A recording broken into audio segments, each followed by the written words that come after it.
और रांची से बड़ी खबर, झारखंड में जारी रहेगा स्वास्थ्य सुरक्षा सप्ताह। 6 मई से सुबह 6 बजे तक जारी रहेगा स्वास्थ्य सुरक्षा सप्ताह। आपदा प्रबंधन की बैठक में फैसला लिया गया और ये बड़ा फैसला है। वर्तमान हालात को देखते हुए सख्ती बढ़ाई गई है और अब 2 बजे तक ही दुकानें खुलेंगी और 3 बजे के बाद हर मूवमेंट पर पूरी तरह से रोक होगी। सड़कों पर लोगों की आवाजाही पर भी सख्ती बरती जाएगी। आवश्यक सेवाओं को छोड़कर सभी मूवमेंट पर सख्ती रहेगी। ऑक्सीजन युक्त बेड बढ़ाने का भी निर्देश दिया गया है। जिलों में बेड की उपलब्धता सुनिश्चित करने का भी निर्देश दिया गया है।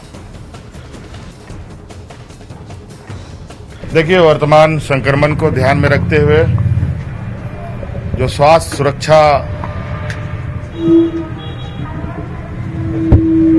सुरक्षा सप्ताह जो था वो 29 तारीख तक उसकी समय अवधि थी।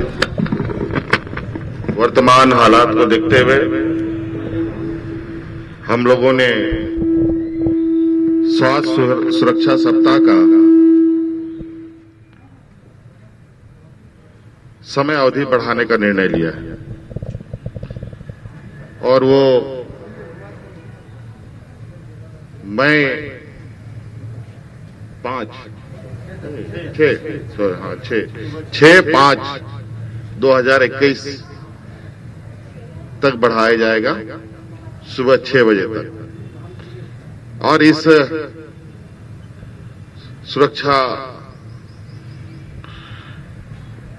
राज्य की सुरक्षा को ध्यान में रखते हुए इस स्वास्थ्य सुरक्षा सप्ताह को थोड़ा हम लोगों ने मॉडिफाई किया है। जो पहले 8 बजे तक चीजें खुली हुई थी वो अब 2 बजे तक खुलेंगी। 3 बजे तक का मूवमेंट करने का परमिशन रहेगा और 3 बजे तक के बाद से पूरी तरीके से चीजें बंद कर दी जाएंगी। आवश्यक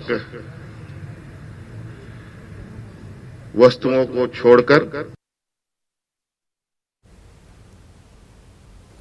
और इस पर अपडेट के लिए हमारे संवाददाता ओम प्रकाश हमारे साथ जुड़ गए हैं, तो उनसे जानते हैं कि इस पर क्या कुछ अपडेट है। ओम प्रकाश जी, बताइए कि जो मामले लगातार बढ़ रहे हैं कोरोना के, तो उस पर सरकार ने क्या क्या रियायतें दी हैं और क्या पाबंदी लगाई और क्या कड़े सख्त निर्देश हैं? जी, बता दें कि जो सरकार की तरफ से सख्त निर्देश जारी किए गए हैं, इस बार स्वास्थ्य सुरक्षा सप्ताह को थोड़ा और सख्त किया गया है। पहले जो दुकानें, अगर बात की जाए, रेस्टोरेंट हो गए या फिर तमाम ग्रोसरी के दुकान हो गए या फिर सब्जियों के हाट बाजार वगैरह, उन्हें भी 8 बजे तक खोलने की इजाजत थी। इसके अलावा ही कई और दुकानें थी, जैसे कि आपको रियल एस्टेट से जुड़ी हुई दुकानें हो गई या फिर यातायात के साधन हो गए, तो तमाम चीजें शाम 8 बजे तक खुली रहती थी। लेकिन अब उसे कम कर दिया गया है। उनकी रियायतों में कटौती करते हुए अब दोपहर 2 बजे तक ही तमाम तरह के दुकानों को खोलने की इजाजत दी गई है। हालांकि आवश्यक सेवाएं जैसे कि दूध सहित दवाओं की दुकान हो गया, ये इन सब चीजों की दुकानें फिलहाल खुली रहेंगी। वो जैसे पूर्व की भांति थी वो उसी प्रकार से रहेंगी, लेकिन जो अन्य चीजें हैं वो दुकानें बंद हो जाएंगी। वहीं पर अगर बात की जाए कि परिवहन की, तो 3 बजे के बाद किसी भी प्रकार का परिवहन जो है वो सड़कों पर नहीं होगा। केवल जरूरी सेवाओं को छोड़कर तमाम परिवहन पर जो भी मूवमेंट के साधन है उन पर रोक लगाने का निर्देश भी दिया गया है। खुद मुख्यमंत्री हेमंत सोरेन ने कहा कि कोरोना के संक्रमण को प्रभाव को देखते हुए जो ग्राफ उसका बढ़ रहा है लगातार, उसे देखते हुए यह निर्णय आपदा प्रबंधन के साथ हुई बैठक में लिया गया है और तमाम चीजों पर सरकार गंभीर है और जिस तरह से ग्राफ बढ़ा है उसे देखते हुए सरकार ने ये थोड़े सख्त कदम जरूर उठाए हैं और उम्मीद की जा रही है कि ये जो स्वास्थ्य सुरक्षा सप्ताह होगा इसका लाभ जो है वो जरूर आने वाले दिनों में प्रदेश के लोगों के मिलेगा। आपको बताना चाहेंगे कि पिछले दिनों जो स्वास्थ्य सुरक्षा सप्ताह का आयोजन किया गया, जिस तरह से सरकार ने निर्देश जारी किया गया, लेकिन उसके बावजूद संक्रमण की जो रफ्तार थी उसमें कमी नहीं आई। उसकी रफ्तार लगातार बढ़ ही रही थी। लगातार जो संक्रमण के मामले थे वो भी सामने आ रहे थे। तो कहीं ना कहीं पीक का अभी भी इंतजार है। और जब वाकई, पीक क्योंकि आता है तो अगर पिछले 24 घंटे की बात करें ओम प्रकाश, तो पिछले 24 घंटे में 131 लोगों की मौतें हुई और 6000 से ज्यादा केसेस आए हैं। तो कोरोना को लेकर क्या फैसले लिए गए हैं? जैसे कि इसमें निर्देश दिया गया कि ऑक्सीजन युक्त बेड होंगे, जिलों में बेड की उपलब्धता होगी, तो इस पर क्या कुछ अपडेट है? जी, जाहिर तौर पर आपको बताना चाहेंगे कि आज ही जो निगम अस्पताल है रांची के रातू रोड स्थित चौक पर, वहां पर एक निगम ऑक्सीजन बेड का 40 बेड का ऑक्सीजन अस्पताल जो है उसे स्टार्ट किया गया है ताकि वहां पर लोगों को रियायत मिल सके। वहीं पर हज हाउस को भी कोविड सेंटर में तब्दील किया जा रहा है ताकि वहां पर लोग जो है उनका इलाज संभव हो सके। इसके अलावा अन्य जिलों में अगर बात की जाए कि ऑक्सीजन बेड के साथ साथ नॉन ऑक्सीजन बेड के लिए भी सरकार ने निर्देश जारी किए हैं ताकि जो लोग ऑक्सीजन सपोर्ट की जिन्हें जरूरत नहीं है लेकिन उनमें बावजूद कई तरह के संक्रमण का खतरा है, तो उन लोगों को अस्पताल में रहने दिया जाए, उन्हें घर न भेजा जाए, उनकी अस्पताल में ही ठीक ठाक से देखभाल हो सके। इसे देखते हुए नॉन ऑक्सीजन बेड भी अतिरिक्त 50 सरकार की तरफ से निर्देश दिए गए हैं, उसे हर जिले में प्रस्तावित किया गया है कि जी ओम प्रकाश, तमाम जानकारियों के लिए शुक्रिया। तो बड़ी खबर यह है कि झारखंड में स्वास्थ्य सुरक्षा सप्ताह जारी रहेगा और 6 मई की सुबह से 6 बजे तक जारी रहेगा।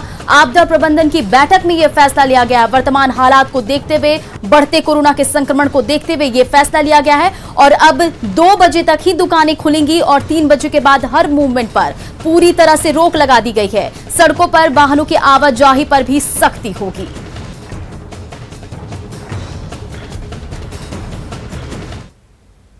कोरोना की लहर और स्वास्थ्य सुरक्षा सप्ताह का असर झारखंड में दिखने लगा है। रांची से खुलने वाली कई बसें पिछले 4 से 5 दिनों से बिरसा मुंडा बस स्टैंड पर खड़ी हैं, जिससे बस संचालक और स्टाफ परेशान है। बिरसा मुंडा बस स्टैंड अड्डे का जायजा लिया हमारे संवाददाता ओम प्रकाश ने।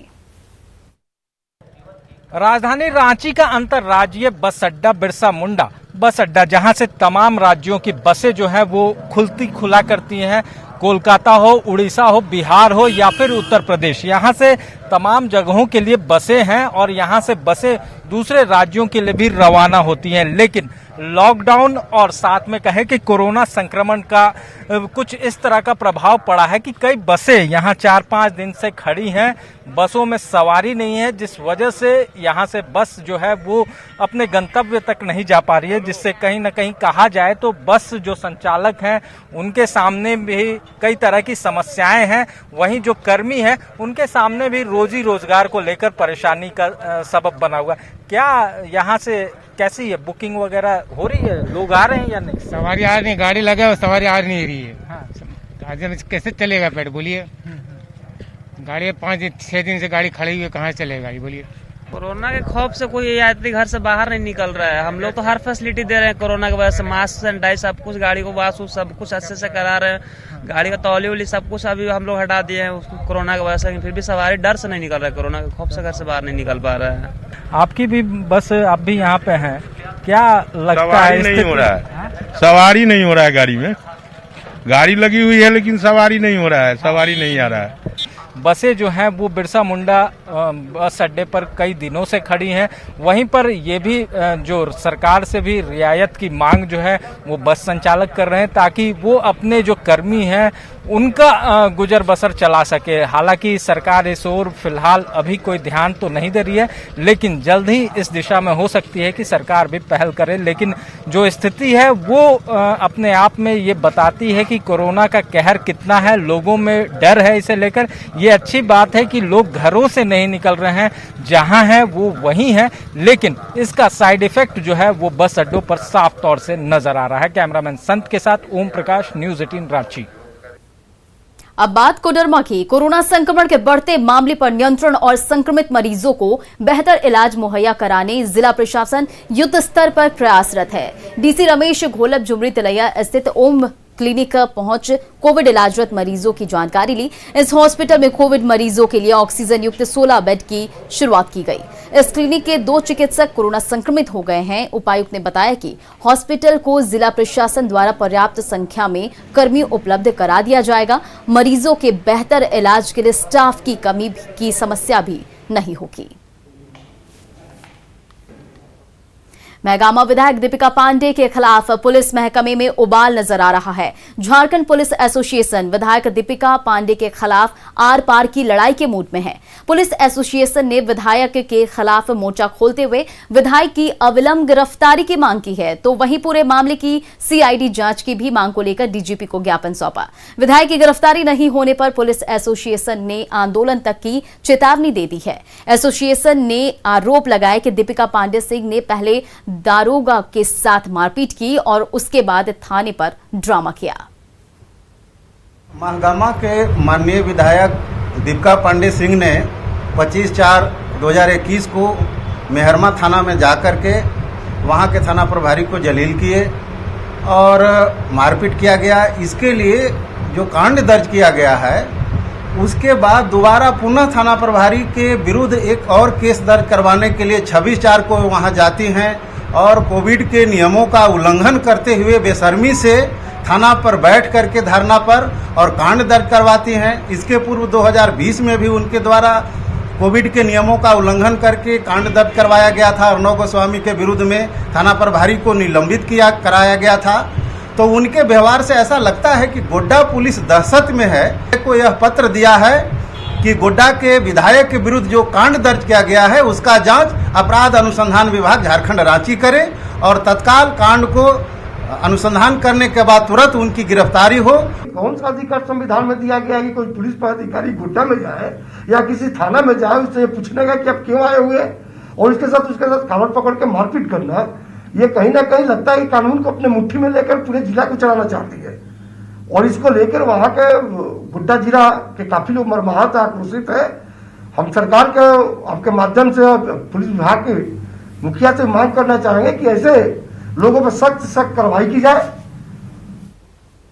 गिरिडीह शहरी क्षेत्र में सरकारी आदेश का दुकानदार धज्जियां उड़ा रहे हैं। दुकान खोलकर चोरी छिपे कपड़ा बेच रहे हैं। बड़ा चौक स्थित बाबा टेक्सटाइल और अन्य दुकानों के बाहर काफी संख्या में ग्राहकों की भीड़ देखी गई थी। इसकी सूचना जब नगर थाना पुलिस को मिली तो पुलिस ने छापेमारी की। इस दौरान कुछ लोग जो कपड़ा दुकान के बाहर मौजूद थे वे दौड़कर भागने लगे। वहीं संजीव टेक्सटाइल नामक कपड़ा दुकान में भी ग्राहकों को सुबह से ही शटर खोलकर घुसाया जा रहा है। बड़ी बात यह है कि दुकान के बाहरी बड़ी संख्या में पुलिस बल के जवान तैनात हैं और उनकी मौजूदगी में यह खेल चल रहा है।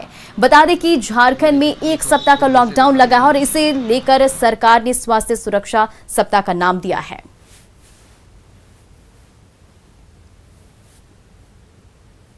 कोरोना को लेकर देश भर में हाहाकार मचा है। आपदा की घड़ी में लोग मदद की गुहार लगा रहे हैं, लेकिन आपदा की घड़ी में दलाल अवसर ढूंढ ले रहे हैं। दलाल जान का सौदा कर रहे हैं और ये सौदाबाजी हो रही है झारखंड के सबसे बड़े अस्पताल रिम्स में, जहां वार्ड बॉय के रूप में छुपा दलाल बेड की दलाली कर रहा है। रिम्स में ऑक्सीजन बेड और वेंटिलेटर बेड दिलाने के नाम पर 30 से 50 हजार रुपए ऐंठ रहा है, वो भी इसी सस्ता सौदा बता रहा है, क्योंकि प्राइवेट अस्पताल में बेड नहीं है और अगर मिल भी जाता है तो उनके लिए 4 से 5 लाख रुपए देने पड़ते हैं। दलाल दावा कर रहा है कि ट्रॉमा सेंटर में उसके आदमी खड़े हैं, वो बेड भी दिला देगा और ऑक्सीजन भी लगवा देगा, बस उसे पैसे के लिए हाँ करना है। सुनिए दलाल क्या कह रहा है। प्राइवेट में जाइएगा तो अभी तो बेडे नहीं है, सबसे पहला बात। अगर गलती से मिल भी जाता तो 4-5 लाख का फटका है, उसको बेड दे दिया जाएगा, ठीक है, ऑक्सीजन भी लगा दिया जाएगा सामने, उसके बाद वो 30,000 रुपया लेगा, ठीक है, और उसके बाद फिर अपना भैया रिम जैसा कोई हॉस्पिटल नहीं है, ठीक है। तो 30,000 में काम हो जाएगा सर? हाँ एकदम तुरंत हो जाएगा। मतलब एडमिशन में भी 30,000 रुपया आपको एडमिट करके ही पैसा लिया जाएगा, और है ना। और अगर भेंटी में डालेगा, ठीक है, तो भेंटी का 50 मांग रहा है भैया। हाँ भेंटी का 50, जनरल में ऑक्सीजन दे करके 30। रिम्स में दलाली के मामले में 3 लोगों को गिरफ्तार किया गया है। गिरफ्तार आरोपियों में एक रिम्स का वार्ड बॉय है तो दूसरा एक निजी अस्पताल का कर्मी, जबकि तीसरा चौमिन दुकानदार है जो बरियातू इलाके में ही दुकान चलाता था। पुलिस के हत्थे चढ़ते ही ये दलाल खुद को बेकसूर साबित करने में जुट गया। ड्यूटी करते हैं तो अभी तो प्राइवेट में सब फुल चल रहा है सर, पेशेंट आकर के पूछ रहा है, ठीक है कि भैया मेरा पेशेंट का सांस कम चल रहा, कहीं है बेड खाली। इन्होंने बताया कि बेड है, ठीक है बेड है, तो हम बोले कि ठीक है जाइए वहाँ जाकर के एडमिट हो जाइए, वेंटी में चाहे जनरल में। तो अब उन लोग जितना पैसा लेगा वहीं दीजिएगा और अपना एडमिट हो जाइएगा। बस ये तो नहीं बोले कि हम आ रहे हैं आप पैसा निकाल के रखिए, हम तो पैसा का डिमांड उससे हमने किए। अब पूरे मामले में पुलिस पूरे गिरोह का भंडाफोड़ करने के काम में जुट गई है। ये रचा मतलब ये लोग का पहले से कुछ चल रहा होगा, जो है वार्ड बॉय, आपका एक रिम्स का वार्ड बॉय है, ठीक है। ये कहानी वहाँ से शुरू हुआ, फिर कांटेक्ट करते करते लोगों को जब लगा कि ज़रूरत है और बेडों का जिससे और पैसा कमाया जा सकता है, तो ये लोगों ने सोचा कि मुनाफा के लिए 50,000 में डील कर रहे थे सब पेशेंट को कि वेंटिलेटर बेड के साथ 50,000 रुपये लगेगा और ऑक्सीजन बेड के साथ आपको 30,000 रुपये कर का बात हुआ है। इसी से संबंधित जो है तीनों को जांच पड़ताल में तीनों को गिरफ्तारी किया गया। ऐसे में सवाल उठता है कि आखिर रिम्स में बेड की दलाली कैसे हो रही है? रिम्स में बेड की दलाली कब से हो रही है? बेड की सौदेबाजी में कौन कौन शामिल है? क्या रिम्स के डॉक्टर भी कर रहे हैं सौदेबाजी? बेड की सौदेबाजी पर रिम्स प्रशासन चुप क्यों है? रिम्स में जिंदगी से खिलवाड़ क्यों हो रहा है? जिंदगी से खिलवाड़ करने वालों पर कार्रवाई कब होगी?